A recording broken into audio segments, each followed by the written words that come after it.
Sveiki, sveiki! Šajā video mēs mācīsimies noteikt grafika punkta pieskari un normāli. Iepriekšējā video mēs noskaidrojām, kas ir pieskare. Pieskare tātad ir īstenībā ne tikai riņķa līnija, jo iespējams, ka esat dzirdējuši šo terminu riņķa līnijas sakarā. Taisne, kas pieskarās vienam punktam. Pieskare ir taisne, kas pieskarās vienam punktam lokā. Tātad pieskare ir taisne, kas pieskaras vienam punktam lokā. Tas var būt ne tikai riņķis, bet tas var būt arī funkcijas grafiks, piemēram, parabola šajā gadījumā. Bet ar zaļu krāsu es norādīšu to, kas ir normāli. Normāli ir kaut kas, kas ir konstruēts tā, lai speciāli būtu perpendikulārs pieskarei. Tātad normāli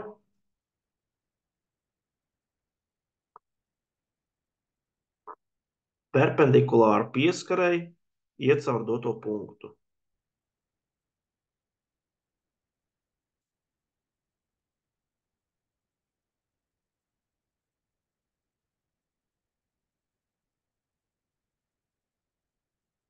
Iet caur to pašu grafika punktu.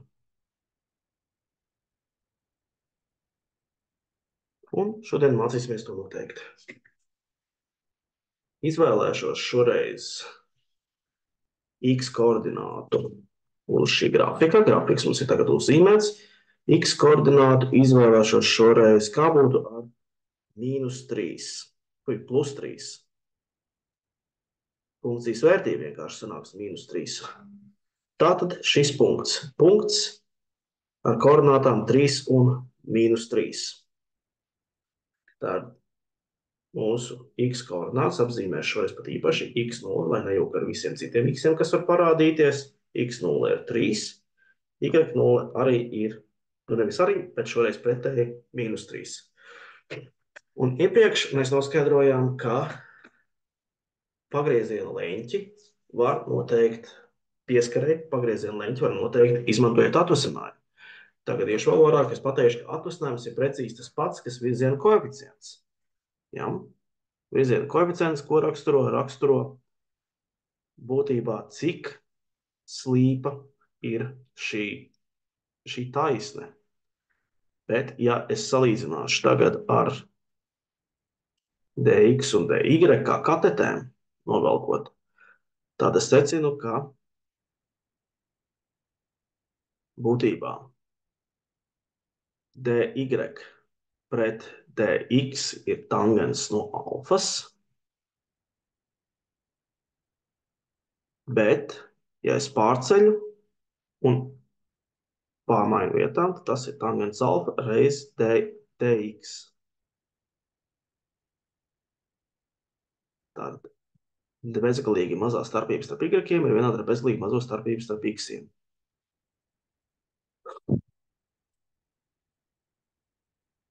Un tangens alfa, kā mēs iepriekš noskaidrojām, ir atvasinājums kaut kādā punktā. Tātad dy es varu rakstīt kā atvasinājums reiz dx. Un, ja man interesēs pieskare, kur es vēl precīzi nezīmēšu, tad es varu teikt, ka tā būs y starpība ar kādu doto punktu. Tā būs vienāda ar atvasinājumu dotajā punktā. Es izmantošu šādu terminu, šādu apzīmējumu y' ar 0, tas nozīmē atvasinājums dotajā punktā, reiz x mīnus x0. Alternatīvu var izmantot apzīmējumus f no x, šoreiz paliksim pie x-iem un y-iem. Tātad, kā tas strādās? Mēs vispirms noteiksim atvasinājumu. Nu jau esat apguvuši vienu formulu, kas ir noderīga. Kā pakāpes funkcijai atvasinājumā kāpinātājs ies uz leju un kāpinātājs samazinās par 1. Šajā gadījumā atvasinājums ir 2x mīnus 4. Ja? Atgādinu tādu mūsu formulu, ko mēs jau tagad mākam.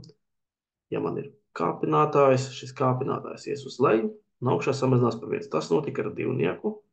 Un tagad ir pirmā pakāpe, jeb nekas. Savukārt, īpašā gadījumā, ja ir pirmā pakāpe, viens iet uz priekšu, paliek nultā pakāpe, nulto pakāpe nerakstam. Un pierēzinām 4. Paliek 4 vienkārši. 2x mīnus 4 šajā gadījumā. Tagad mēs noteiksim konkrētajā punktā atvasinājumu. Tas nozīmē 2 reizes x vērtība 3 mīnus 4. 6 mīnus 4, 2. Tas ir arī mūsu virziena koeficients. Tagad izmantosim šo formulu, kuru laikam ir vērts ierāmēt, šo vienādojumu, un ievietosim mūsu skaitļus. Vienīgais, kuru mēs neliksim skaitļus iekšā, ir y un x. Tātad y mīnus y vērtība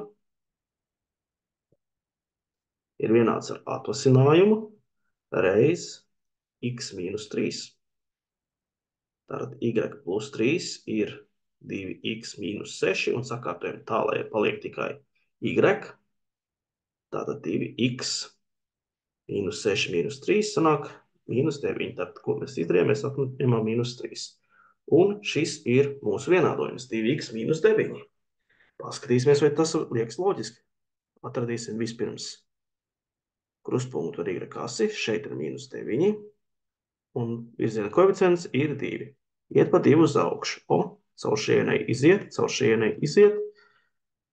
Un esam uztaisījuši pieskari. Ja man būtu precīzāk zīmēšanas prasmes, jūs droši arī labāk redzētu, ka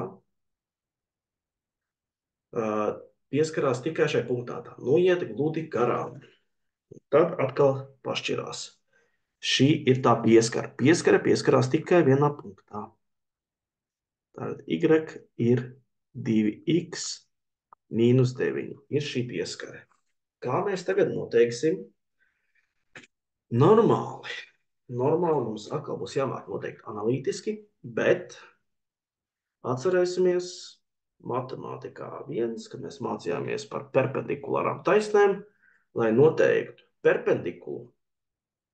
Mēs varam rīkoties, protams, divos veidos. Viena ir formula, ko es šeit atstāšu. Un šī formula nav bez iemesla. Vienkārši paņemsim šo atvasinājumu, liksim zem daļsvītrus un pieliksim klāt mīnus 1. Tātad y prim 0 vietā ir mīnus 1 līdz y prim 0. Bet mēs varam arī vienkārši padomāt. Virziena koeficients, kāds ir perpendikulārai taisnei? Perpendikulārai taisnei tas ir mīnus 1 dalīts ar virziena koeficientu, kas šeit bija 2. Jā, atceramies, perpendikulāram taisnēm virziena koeficienti ir jābūt reizinām mīnus 1. Tāpēc es paņemu šo divnieku un lieku zem mīnus 1. To pašu arī pasaka šis vienādojums. Atvasinājumu, kas mūsu gadījumā bija 2, mēs liksim zem daļsvītras un lūk šādi. Mēs, protams, varam tagad izmantot šo formulu, un šī formula strādās tikpat labi kā iepriekš ar pieskaras noteikšanu, bet ieviļināsim atkal to, ko mācījāmies matemātikā 1. Tātad mums ir mīnus 1 puse no x plus nezināms koeficients b. Kā šo koeficientu noteikti? Ieliksim iekšā skaitļus. Mīnus puse reiz 3 plus b. Tā sāk pietrūkt vietas, bet tūlīt būs. Bet sanāk būs mīnus 3 plus 1,5, un b ir vienāds ar mīnus 1,5. Tas nozīmē, ka y vienādojums, ko es pierakstīšu šeit, varbūt vēl redzēsim, ir mīnus puse no x mīnus 1,5, jeb 1 un 1 puse.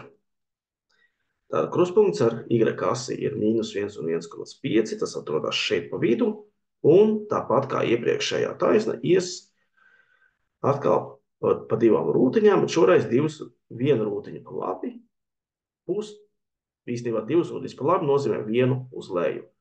Tad rūtiņa pa labi nozīmē pusrūtiņu uz leju, un mēs redzam, kā veidojās normāli.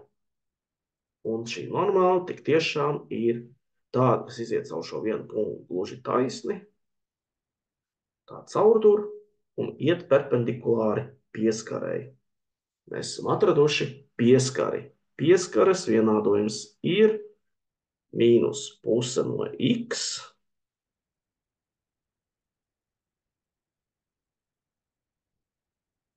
mīnus 1 un 1 puse. Jācer, ka šis skaidrojums jums bija pietiekošs. Tiekamies jau kādā citā video.